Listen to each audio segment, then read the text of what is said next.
Well, welcome. It's great to have you joining us on the Leadership Lounge. Here we are again for another month's topic, and I'm delighted that I have Anna Hennell James here with us again. Welcome, Anna. Hello, good to be here. And to those of you who've listened to our podcast before will know that Anna is a retired Academy Trust CEO and a good friend of mine. So it's lovely to have you here again, Anna. So recently, I had someone come to me and wanted to talk about banter. This reminded me that actually this is an issue that some leaders wrestle with and the impact that has in their organisations. So this is our topic this month, looking at banter, bad banter. I might possibly even say banish bad banter, if I'm going to really get into the flow of alliteration. And so what I'd love our listeners to be able to explore with us today is kind of what actually is banter and what's the impact of that. Is there a place in the workplace for banter? I've seen so many negative effects of banter. I would be hesitant, but maybe there is. We can explore that. How we create a healthy culture where the negative effects of banter can't take place, so that we almost kind of create this Teflon culture where the kind of bad bits about banter can't stick, can't be. And then also how we deal with banter if it is going to be in our culture, how we deal with it, but how we... Particularly, I'm keen how we set that culture where we're lifting others up, because often where banter is bad is where it's actually about putting people down. Absolutely. So let's explore that. I did a quick kind of research on actually what is banter, and the definition that I found is banter is playful and friendly exchange of teasing remarks. So, Anna, what's your experience of banter in the workplace? Well, I think before we get into that, one of the things to consider is the challenge that what we mean by banter can vary. So we've got a definition of banter, and that sounds perfectly reasonable and acceptable. But I think we are far more aware now of how historically the challenge is. Banter has been used to try to soften what is unacceptable behaviour. So someone might make a remark, a comment, a joke that is absolutely unacceptable, and then have that excuse, it's just a bit of banter. That is clearly never acceptable.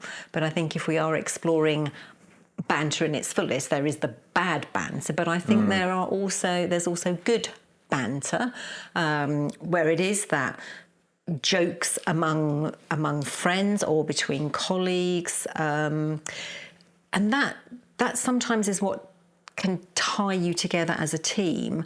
Not if it's bad banter and it's done like in jokes to exclude others, but when you I would say I've experienced some good banter when I've worked in some really challenging circumstances, and in the staff room where everyone gathers together, there would be that banter and those little jokes about, getting your armour back on, ready to go out there again, that kind of thing, which kind of draws you together and make you feel that, I'm not in this on my own. We're all in this challenging place together. And having those little jokes and bits of banter, can bring some light-hearted moments in some really tricky situations, but also gives you that sense of being part of that group. So if we're putting out, because for our listeners, if we are going to explore that there can be good banter, but there can also be bad banter, your example earlier of, I'm going to put my armour on to go back out there, there's nothing demeaning in that towards you, nothing demeaning towards those you're going to be working with. I mean, there's playful in that, e.g. it's going to be tough out there, so I've got to put my armour on. So aspect of good banter is it's not demeaning to anyone. And there should be a sense where it pulls people together, not excludes or pushes people out. Yeah. If we're trying to begin that shaping of how do we tell whether something is good banter or whether it's bad banter. Yeah. And it's about the relationships between those people and that shared understanding of what is and is not acceptable. So that shared understanding is quite important then, isn't it? And when you say shared understanding, does that mean everybody shares that understanding then? Because you could have where a group share an understanding, but an individual is perhaps being left out from it. E.g., the banter is directed at someone. Large number of you feel okay with it, but this individual actually doesn't. No, then I think that would be bad banter. Yeah. But if it is something that everybody else is okay with, and somebody is being, maybe it's directed at them, that's not necessarily banter. That is potentially picking on somebody, and that's different. And it is really hard to keep to like a clear definition of what banter is, because that word has been used as an excuse so much.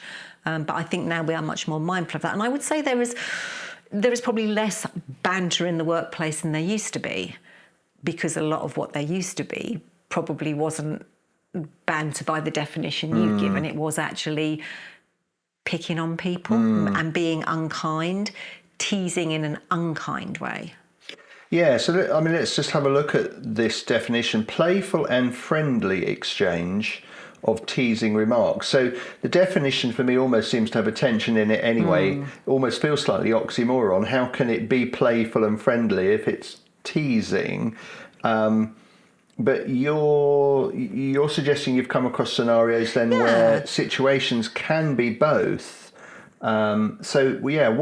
How have you come across those I think situations? this is around the relationship that you have with the people or the group, and it's about what is actually being said. So if it is something that somebody would say about themselves and has said about themselves, then it's likely that they might well be comfortable with other people saying it in that teasing way. I mean, you know from the years that we worked together, I never went anywhere without my own tea bags, which because they were Lady Grey tea bags, there was the teasing around, oh, you got your posh tea. Yes, and in fact, I think we called you Lady Anna of Halifax, didn't we? And that was absolutely fine, because I would happily go, I've bought my own posh tea bags, thank you very much. So you weren't saying anything that I wouldn't have said myself. Whereas if you've been rolling your eyes going, oh, for goodness sake, is what everybody else takes not good enough for you, that's different from Lady Anna's got her posh tea bags. And so even that phrase, Lady Anna of Halifax, we weren't saying that you were overly posh. It was a term of endearment. Yes. And so it's about looking at the intention and how it's been taken. How it's been done, So that would be a good example of friendly banter. And it's driven by the terms of endearment, something you would have used yourself.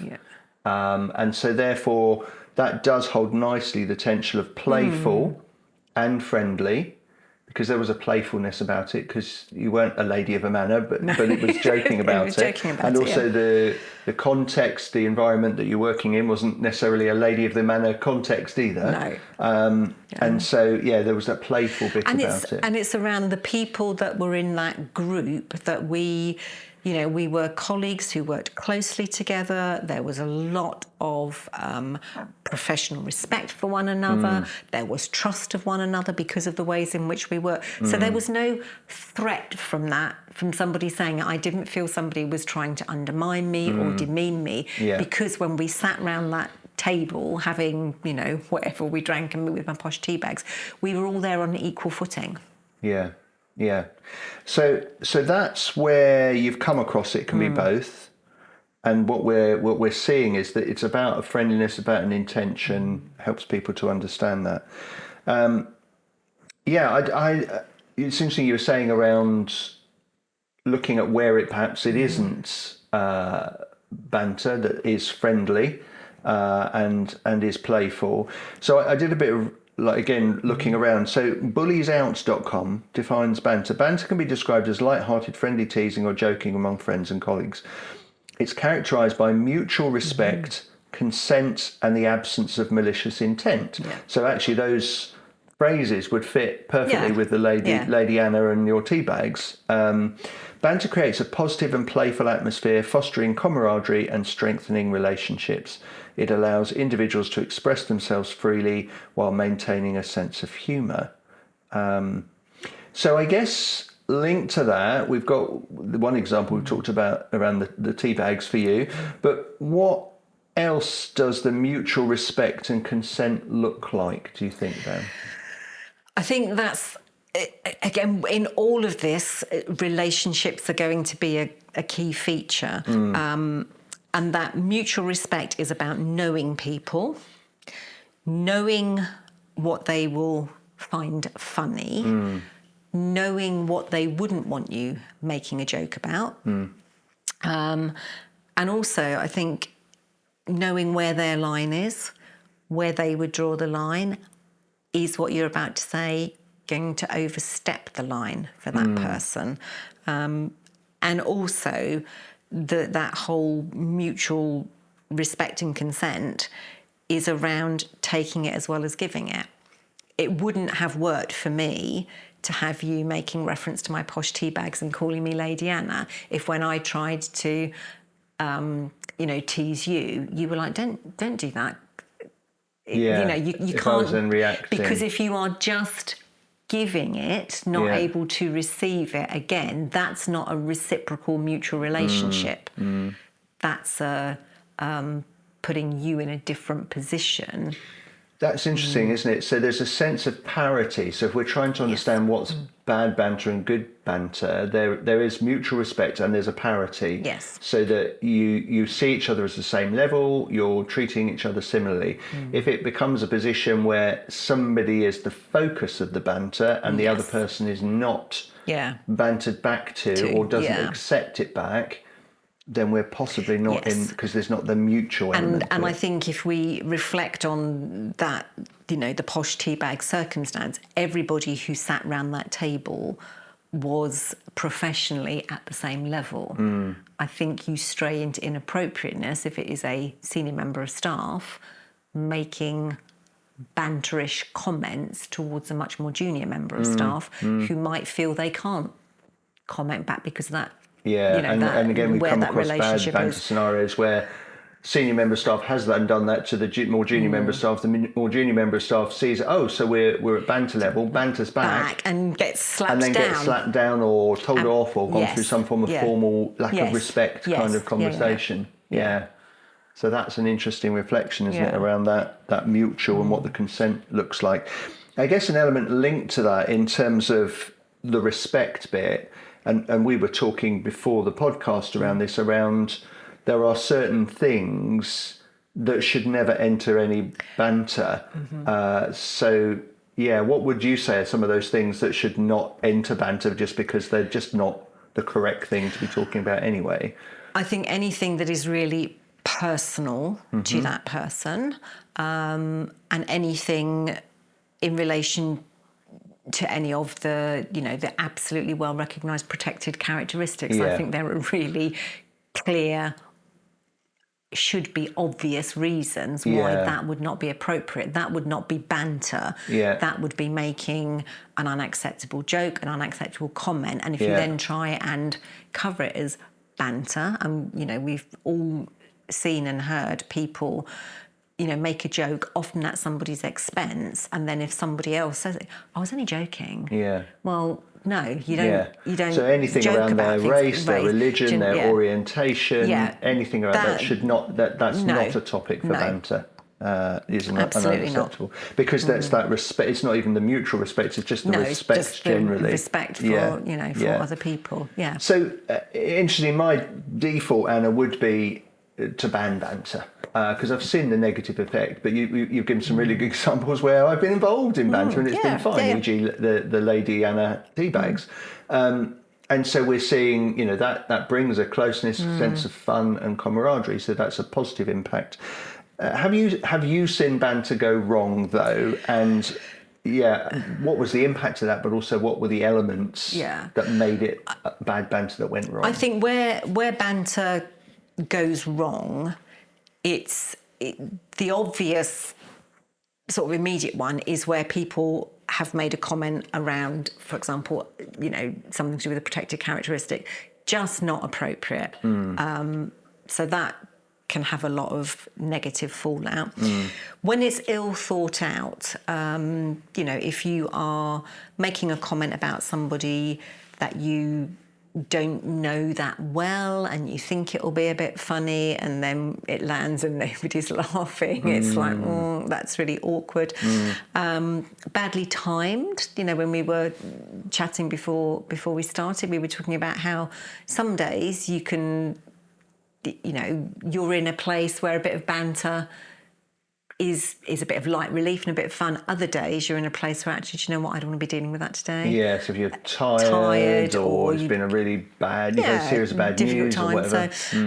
And when it goes wrong, not only does it cause hurt and upset to the individual that it was directed towards, but it also erodes away at trust. Because if you've, rather than calling it banter, if you've said something and it's not resonated well with me and I've taken offence or I've been upset, then that's to me, because I'm thinking, well, how do I know next time, I'm in a meeting with Colin, he's not going to say something that I feel is going to undermine me. So, as we build up to our next meeting, I'm already thinking, is Colin going to have another pop at me today? Yeah. So that trust and that mutual respect gets eroded, and that then impacts on the effectiveness and the work of the team. Because people are coming in not focused on whatever's on the agenda, but I don't want to sit near so-and-so. I hope so-and-so is not going to start on one and make a joke today. Because of how I know it will make me feel. So you're building people's anxiety before they've even set foot into the room. Yeah. And I think one of the challenges is that sometimes we don't, that's the challenge with banter. Even with banter, when you... Judging. Yeah, it's judging when is the time. Yeah. And if you misjudge it, it can go wrong. And often people then double down rather than going, oh, hang on, have I mistimed the banter now? I'm really sorry, Anna, type thing. They end up then doubling down and repeating the joke again. What's wrong with you today, then? Got I bet the wrong side, did you? Yeah, absolutely. And then it doubles it down. So you almost make the impact even worse. So that's the challenge with banter, is you don't really know what's going on for somebody behind the scenes. And that's why I think it comes back to those relationships, knowing people really, really well, because if you know somebody that well, you will walk into a room, you'll look at their body language, you'll listen to what they're saying, and you'll think, I don't think Colin's having a great day today. So I'm not about to, start on my banter. I might just quietly afterwards say to him, are you okay? But you can't do that with people you don't know, which is why I think there is a place for banter, but it would be within a very well-established group or team or a group of friends where you know each other really, really well. I'm just listening and reflecting now. I wonder sometimes, though, that even with some of the good banter, that if actually not everyone's involved in it, there's some on the outside, it is... Banter often it has a flippancy to it, doesn't it? Yes. And a laid-backness to it, and a not quite as professional side to it. So actually someone looking in from the outside may then perceive the relationships as not serious, not professional, and they're thinking, so is this the culture? Yes, and I think that's where it's key that the expectation of professionalism is made clear to people when they join your organisation, and also as a professional you remember that yourself, because there are some things that you might say in a one-to-one that you wouldn't say in a more formal meeting. So if you and I were sat down and you've been planning the next project and how it's going to work, you might say to me, we're going to do this, then we'll do this, and then that will happen. And if it's just the two of us, I know you really well, I might say to you, don't be such an idiot. How's that going to work? Because you've forgotten about X, Y, and Z. You wouldn't be offended. You would go, oh, yeah, my bad, forgot that bit. Let's relook at it. There is no way that would be acceptable in a meeting with everybody else around the table. And I would phrase it very differently. I would say, I think there may be some other factors which haven't been taken into consideration which are going to impact on this. It's keeping that professionalism when you are, in a one-on-one with somebody you know and who you respect, and they know you respect them. So you're not going to take offence if I go, don't be an idiot. That's not going to work, is it? To be fair to you, Anna, I think you probably exaggerate for effect, because I don't think I've ever heard you call me an idiot, even in one-to-ones in a sense of banter or camaraderie. But you're doing that, I think, to give the kind of exaggeration to help understand that you might have that flippancy privately, but not so much publicly. But you wouldn't do it in a because it is public. About the culture you're then setting and the impact of that comes through.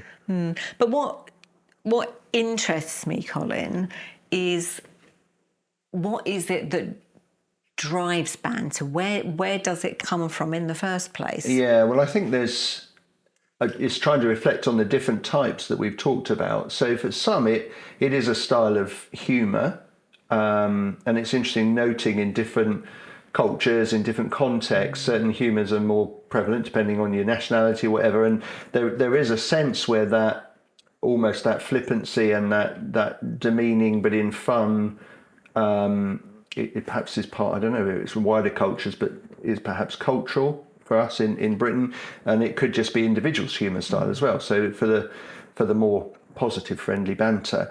For some, it probably is this sense of packing an identity and bonding and creating our pack.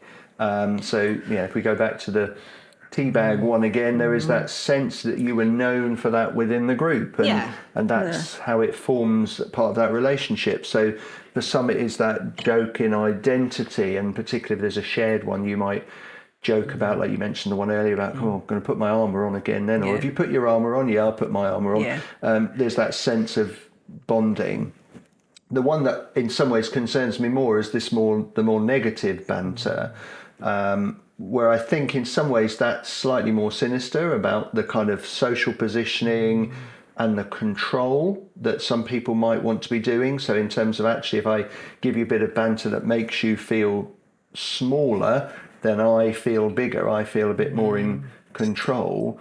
So if I'm teasing you about, oh, look at you, you've tripped over, you're clumsy again, you've dropped it or whatever else. You're always dropping stuff, aren't you? You know, that kind of banter, actually, even though we might not have used any horrendous words, it's just making you feel that slightly bit smaller. So it depends on the intention, but there can be a sense of I now feel bigger and you feel a bit smaller. So that's the more negative psychology. So what does that tell you about the person having that kind of banter? Well, I mean, it can tell you lots of things, can't it? On the initial thing, it makes them look and feel bigger, and they want to look and feel bigger. Probably gives you an indication that they possibly don't feel particularly big, which is why actually if I make these jokes about somebody else under the guise of banter, so it's just banter, so I don't look too bad, but actually it makes me feel bigger, probably indicates that they don't feel particularly big about themselves. So it's a way of them feeling bigger. Gives us a bit of an indicator, what are we seeing? So I think if we see banter that makes someone feel smaller, it's not the kind of banter we should have in our organisation.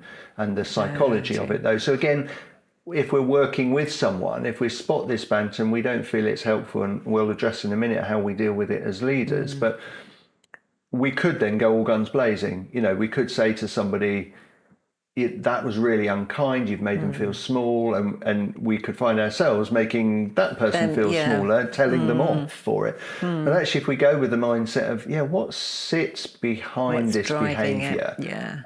Because all behaviour is communication of some form. So if we're seeing someone demean somebody else, yes, they want to feel bigger. Well, what is it about that then? What is it they need to feel bigger at the expense of somebody else? This perhaps indicates our vulnerability. So if we are dealing with that kind of behaviour from somebody, it might be about asking them questions, getting them to tap into an empathy, getting them to reflect on themselves and their actions, rather than coming in and saying, you're out of order, I'm going to put you through disciplinary for making somebody feel small. It's actually about helping them reflect on the impact and what is it that sat behind their need to behave like that. Because it might well mean that there's a vulnerability in them too. complex. Yeah, absolutely. It is complex. And I think it just helps us reflect what's the driver, and is this about them trying to ensure they feel bigger, but helping them maybe understand, are you really any bigger by making somebody lower? No, you're still on the same level. If anything, you've demeaned yourself by behaving that way. So let's think a bit more about the danger of banter. So again, bit of research. I looked up harassment. So if someone starts to do my search history, now I've got bullying and harassment. Harassment under the Equality Act 2010 is a type of discrimination. Harassment is unwanted behaviour towards someone which can make them feel that their dignity has been violated in some way, makes them feel intimidated, humiliated, and or unsafe in their working environment. These effects need not be intended, so you can do this accidentally. And harassment is usually thought of as being a behaviour that's carried out over a period of time, such as a campaign of bullying. However, again, looking at the definition under the Equality Act, harassment can be also a one-off incident, and these can be including jokes, teasing, and pranks. So if comments in banter have the risk of being seen as harassment, even as a one-off, how do we judge if there's any banter that's okay? And my question is it just best to ban banter completely, even though we can have some nice bits? So how do we judge whether it's okay? Short answer, no, I don't think it's best to just ban it, because that means then you lose the positive elements of it. Clearly, there is absolutely no place for so-called banter that's actually just an excuse for poor behaviour or saying something unacceptable. That is an absolute given. But it's about education. It's about educating people, making clear to people through your organisation's policies and actions around, why, helping them to understand why one thing could be classed as harassment and another bit is just acceptable banter. And I'm not saying it's easy, but I don't think the answer is just to ban banter. So is some of it about helping almost the check and balance before you say something, almost to tap into that empathy? If I was to receive this where they currently are, how would it feel? Yeah, how would that sit with me if I was on the receiving end of it? And that, again, checks and balances can be difficult in the moment, but why am I saying this? Why do I think this will be funny? Which kind of is hard with humour, because humour tends to be very quick and a very quick response, but it's having that, I suppose, that internal compass is maybe not the right word, but just taking that split second for a sense check. And so we're asking ourselves, what's my intention here? Yeah. Where is this? From what place is this coming? If it's coming from a good place, and the intent is not to upset, offend, or whatever, then that's very different from here's a chance to have a bit of a go at somebody. And I'm just thinking about that. I wonder whether there is a learning. Obviously, we don't want to make too many mistakes and then end up with a harassment against us, alongside all the other things we've said about us as leaders, what we model. But there is. I think there's a learning thing here. If I think about my earlier days, many years ago, there are some things that I perhaps said that you inadvertently, someone then got upset, and so you apologise and you learn from that. And you think, that's beyond the line for that person actually, or you might get some feedback. I don't know if you realise, but when you said that probably wasn't so great. And then you reflect on that and think, okay, I need to step back. That was too far. So you're almost configuring your compass. Yes. As you go through that, to be able to work that out. Now, let's hold this comment in that we shouldn't be doing anything to upset anyone. Absolutely. But if we do make a mistake, use this as a learning experience to bring it back. And that's about apologising straight away if you have crossed the line.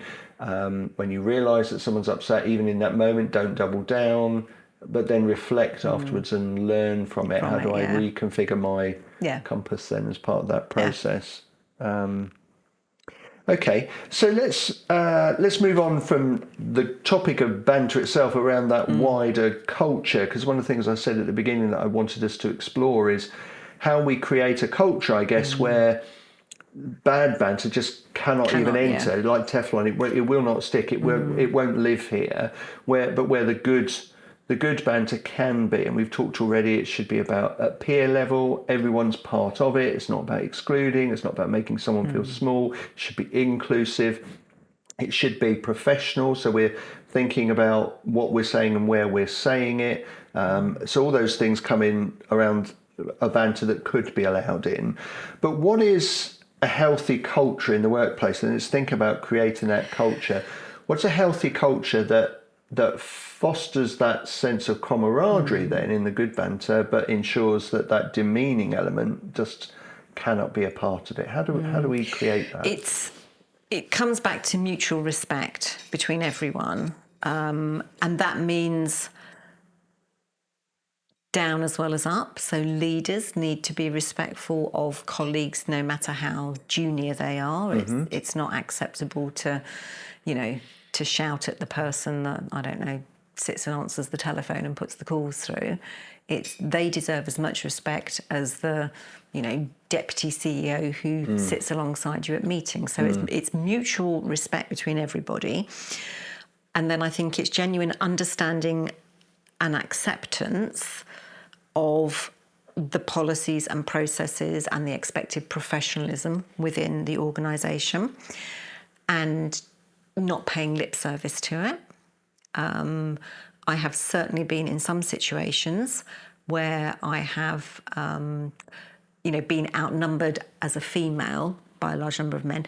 Not to ever when I worked with you, I hasten to add, but I've been in some situations where nobody has directly to my face made any comment based on, my gender, but I know pretty confidently that when I've left the room or in a little huddle in the corner, something was said. That's not acceptable either. No. It's like, if you've got to live it and live it consistently, not pay lip service to it. And I think it's getting that culture where we're all in this together, we are all working for the same goals.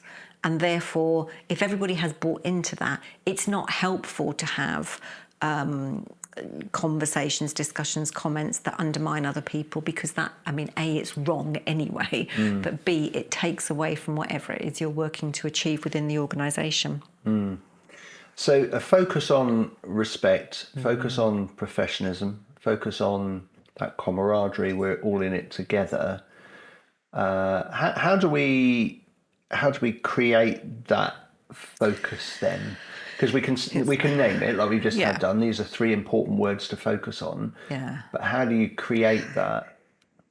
It's around sustaining professionalism from everybody and having clarity in your policies, so that your policies make clear what is and isn't acceptable within the organisation, and that they're, I suppose as well, the quality of your induction. It's, if you haven't said to a new person, in this organisation, we do not tolerate inappropriate comments or humour, and we do not excuse it by calling it banter, then it still doesn't make what they do acceptable, but it's harder for them if they are then out of line because it wasn't made clear. And actually it's the same in the same way that we do when we think about safeguarding. We make clear from the moment of appointing somebody, from the advert, we have very clear statements around safeguarding. So people know before they've even applied for a job with you that safeguarding is key. Well, it's similar with this. And you, in the same way that with somebody new to the team, as part of their induction, I would expect that conversation to take place that says, within this organisation, we talk to people, not about them. You're being very clear. We don't have huddles at the water cooler and, you create opportunities where it is safe and easy for people to raise issues, to have a conversation with you, perhaps as their line manager, and you say the same thing. We don't tolerate behaviour or comments that undermine, are inappropriate, go against any of the protected characters, because it's wrong. You just so real clarity, lay that out for everybody. Real clarity right at the beginning, which you've said, you've got it in documentation, so it's clear from the word go, and that's really important. There's then the follow through, though, isn't there? Because you can say it on paper, and it's then how we maintain that. Yes, so and I culture? think that's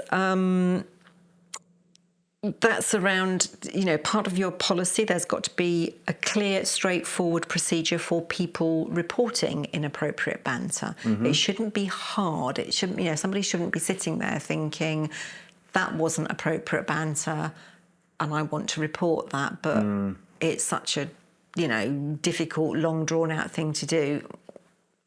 It's going to fall off my list. I can't be bothered. I haven't got the time or the energy, because that then just means that unacceptable behaviour has been accepted, and when it's been accepted once, it will be accepted again and again. So your policies and procedures need to be clear. When something is reported, it's about how it is responded to. So if I come in to you as my line manager and say, in the meeting today, so-and-so said something that I feel was inappropriate and I felt offended by it. If you sit and roll your eyes at me and go, oh, okay, we're going to go down that policy route, are we? That's not making me feel safe in coming to you. And similarly, if you were following up with someone who had said something inappropriate, if you said, look, Anna's a bit sensitive, so just say, because all you're doing is reinforcing those stereotypes and reinforcing the issues. So as leaders, we have to live it. And that means calling people out or calling people in. So when you call somebody out, that would be very public. It would be very immediate. So if someone said something completely unacceptable, inappropriate, you would call them out then and there. Whoa, let me just stop you there. That comment is not acceptable in our organisation, or just because it's wrong. You are very publicly clear about it, and that reinforces to everybody, we do not accept that. And so that would be anything like we've said already, like protected characteristics, could equally be if we're seeing straight away that someone is being made to feel small in a public setting. If the intent was to undermine, upset, not acceptable. And there can be levels of that, can't there? Because if someone's intention is to do it and you're seeing that straight away, then you would call that and you would name it.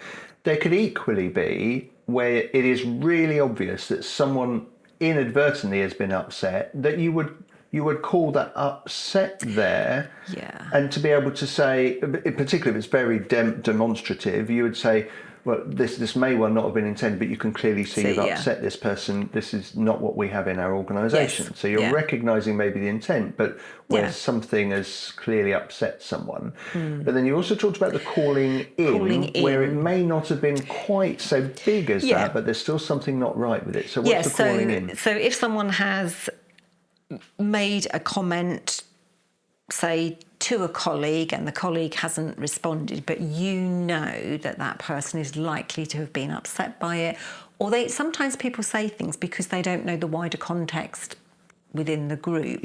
That's when you might call in. So that would be a more private conversation. And you might use language like, I'm not sure if you're aware, but when you said this, the impact of that on so-and-so was likely to be this. So you're giving people a chance to effectively reflect, correct, in inverted commas, their behaviour.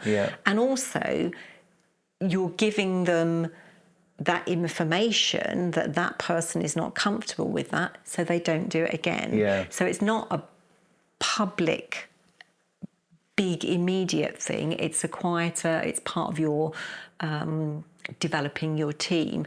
In order to do that, you need to already have a sense that person, A, is reflective and B, will listen, and also that you would not be putting yourself in a dangerous situation, that you say, can I have a word, you raise it with them, and then boom, up they go, and then you're in a very tricky situation. And that should all be supported by your policies as well. So your policies should be there so that when people feel the need to call it out, they know who to go to, what the process is.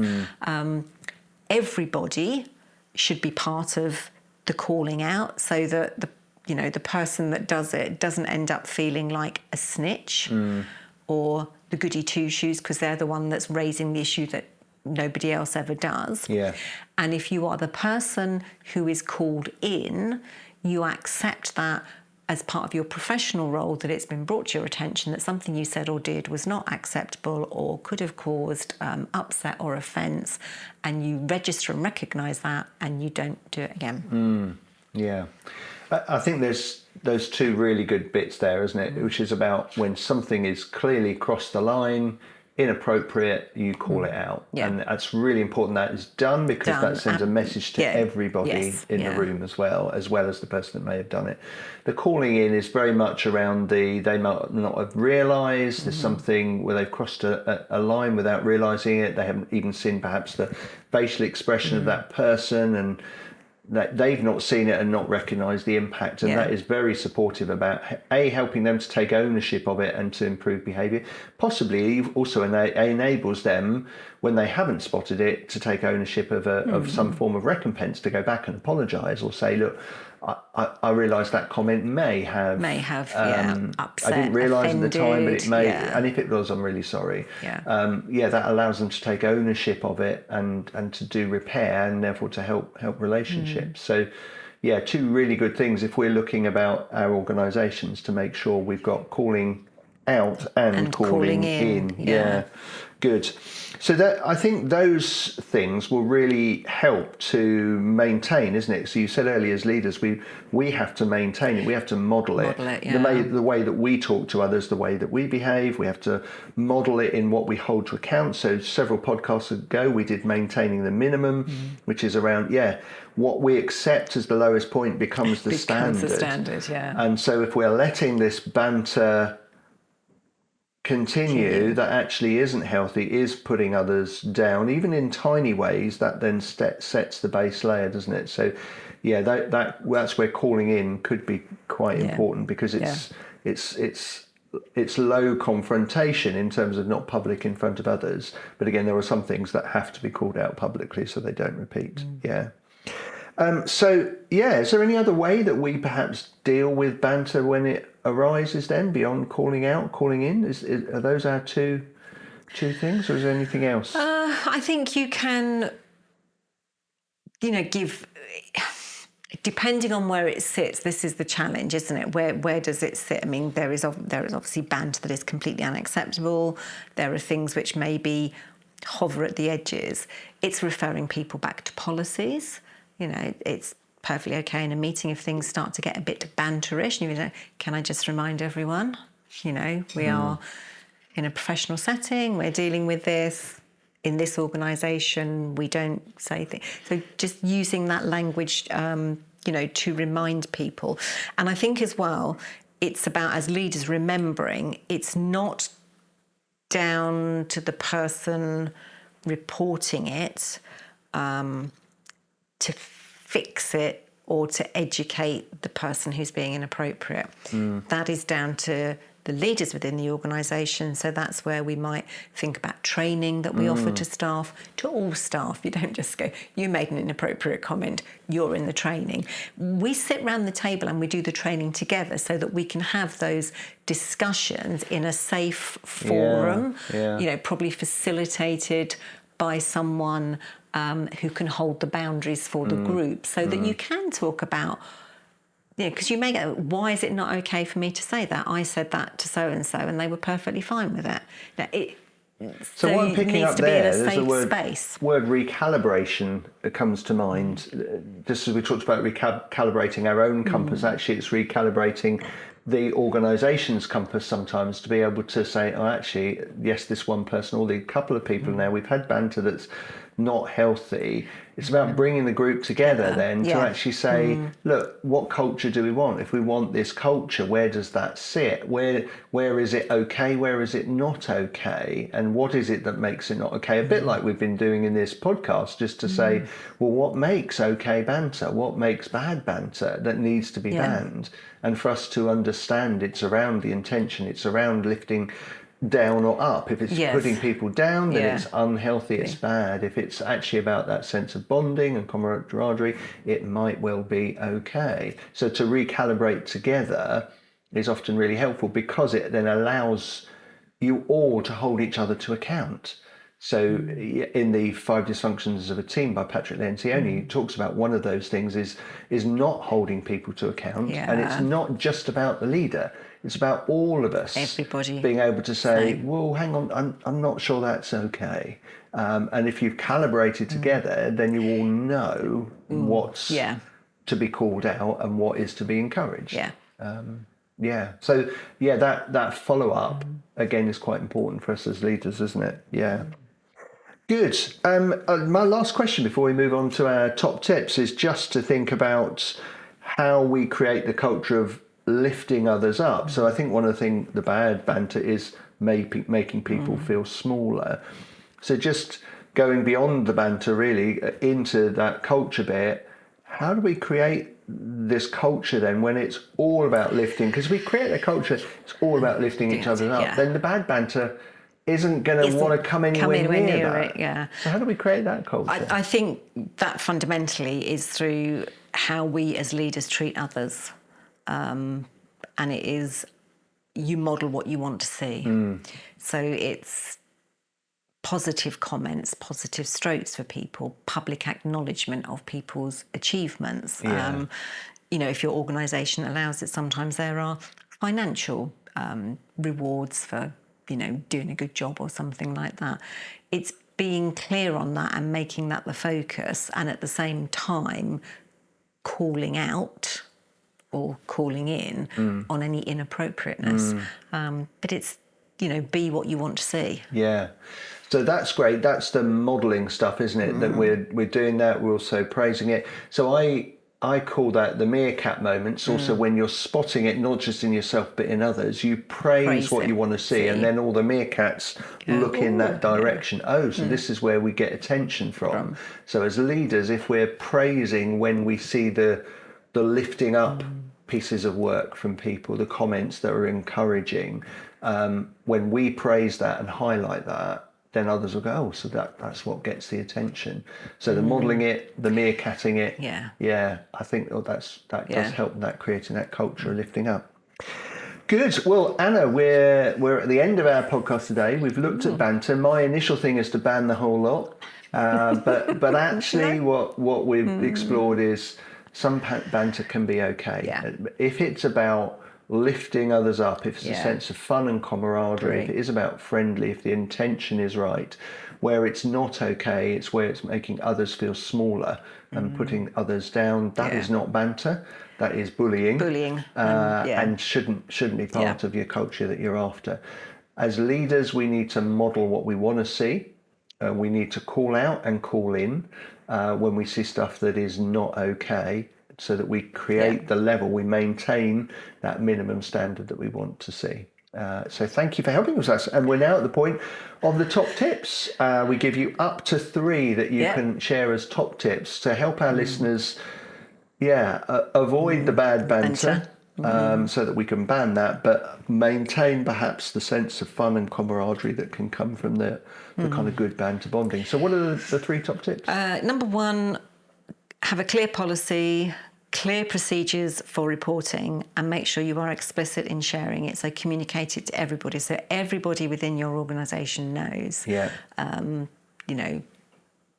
Friendly banter with colleagues within what is acceptable is fine, but in this organisation, we do not demean people, belittle them through inappropriate comments, etc.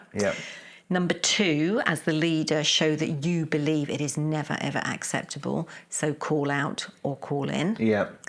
And number 3, remember that everyone at some time has or could say something unintentionally and cause offence. So be sensitive when you're dealing with it.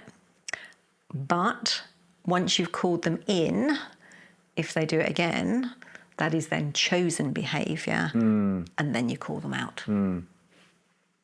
Yeah, and that's really rooted then in holding that line as leaders, isn't it, in terms of that's not okay. And there is a sense, if you've given them that support and they're still choosing behaviour that's not okay, has to be called out and it has to be followed up. Yeah. Because that is, again, it's all about maintaining the culture within your organisation, but it's also about an individual that, if they carry on doing that, is going to make others feel small and is not healthy for your organisation. Anna, great. Thank you ever so much again for joining me in the Leadership Lounge. We've explored banter. It's not how to ban, but we've certainly clarified what is okay and what isn't okay. So thank you, listeners, for joining us on the Leadership Lounge, and we look forward to seeing you again next month.